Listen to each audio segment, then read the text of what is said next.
La chronique culture à présent, Nicolas Georges s'apprête à nous rejoindre. On commence en musique avec un extrait du nouvel opus de la chanteuse Keren Han, un 8e album entièrement écrit en français. Écoutez.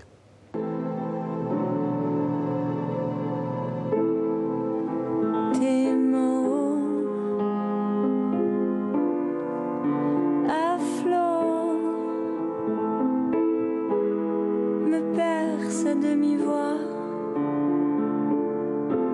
je vis quand je te vois. Pourtant, le sang qui coule dans la splendeur vient-il vraiment d'ailleurs? Bonsoir Nicolas. Bonsoir Mohamed. Ravi de vous retrouver avec moi ici en plateau. Sous l'eau, premier extrait du nouvel album de Keren Han, un album que vous avez particulièrement apprécié et aimé. Ouais, très réussi ce nouvel album effectivement de Keren Han. Ces 3 précédents avaient été écrits et chantés en anglais, puis j'avais été un petit peu moins fan, il ne m'avait pas spécialement convaincu. Là cette fois-ci Keren Han revient avec une écriture et un album 100% en langue française.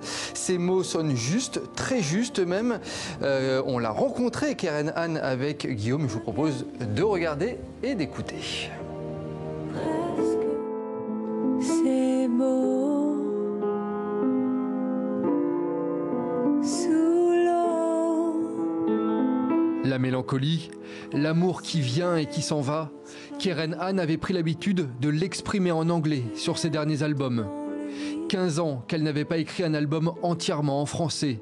Elle, l'amoureuse des mots de Serge Gainsbourg ou de Françoise Hardy. Du fond. Il était temps pour moi de raconter un chapitre en français parce que ça fait un petit moment que je revis à Paris entièrement, que je suis complètement parisienne. Avant j'avais un pied à Paris, un pied à New York, et maintenant mes 2 pieds sont à Paris.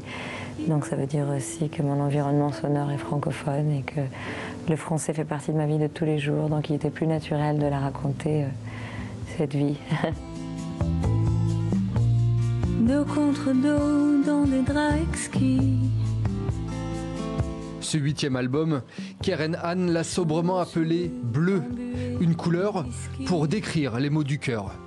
Bleu au féminin, déjà, c'est quelque chose d'assez beau. J'adore ça en français. Le fait que ce bleu il se prononce pareil, mais il est au féminin avec le E. Je trouve que c'est quelque chose qui est lié à l'eau, certes, aussi au bleu sur la peau, au blues, à la note bleue. C'est aussi le bleu du feu. Pour moi, ça, en tout cas, la sensation, l'émotion de l'album, elle était assez bleue au féminin. Il me tue, cet amour. Un album intimiste, poignant, sur la passion, l'attachement, la séparation. Keren Han se dévoile sans filtre, se met à nu jusque sur sa pochette. Le making-of, je me suis mis à poil et ma copine m'a pris en photo de dos.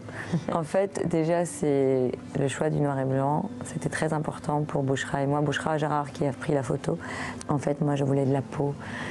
Et puis, elle a su illustrer justement ce côté très sensuel de l'album avec la plume qui a un rapport avec l'écriture et aussi avec une forme de légèreté.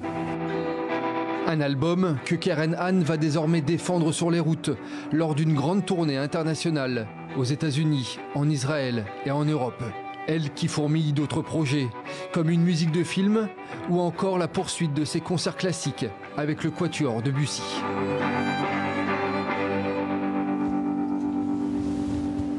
Voilà, et concert notamment à noter au Théâtre National de Bretagne à Rennes. Ce sera les 28 et 29 mai. Olympia à Paris le 24 octobre. Je rappelle le nom de ce nouvel album, il s'appelle Bleu et il vient tout juste de sortir. Comme quoi c'est toujours mieux en français, Nicolas, toujours mieux, la musique. Autre concert qui a lieu ce mardi, on en parlait hier, celui de l'Orchestre des lycées français du monde, Nicolas. C'est un événement dans le cadre de la Semaine de la langue française et de la francophonie. Un concert qui se déroule à l'auditorium de la Maison de la Radio à à Paris. Alors pour rappel, l'Orchestre des lycées français du monde, c'est un orchestre international créé en 2015, composé d'élèves de la 6e à la terminale du monde entier, donc tous francophones. Depuis sa création, l'orchestre s'est produit un petit peu partout, à travers le monde. C'est un super projet en tout cas. Et ce soir, nous aurons par exemple des jeunes musiciens de Colombie, du Burkina Faso ou bien encore de Côte d'Ivoire, comme on les voit actuellement à l'écran. Concert qui sera retransmis en direct sur le site et sur le Facebook de l'AEFE, l'Agence pour l'enseignement français à l'étranger, ainsi que sur la page Facebook de l'Orchestre Philharmonique de Radio France. Et puis on reviendra sur ce concert demain dans la chronique culture. Merci beaucoup Nicolas, c'était Demander le programme. À demain, donc demain, avec vous, même endroit, même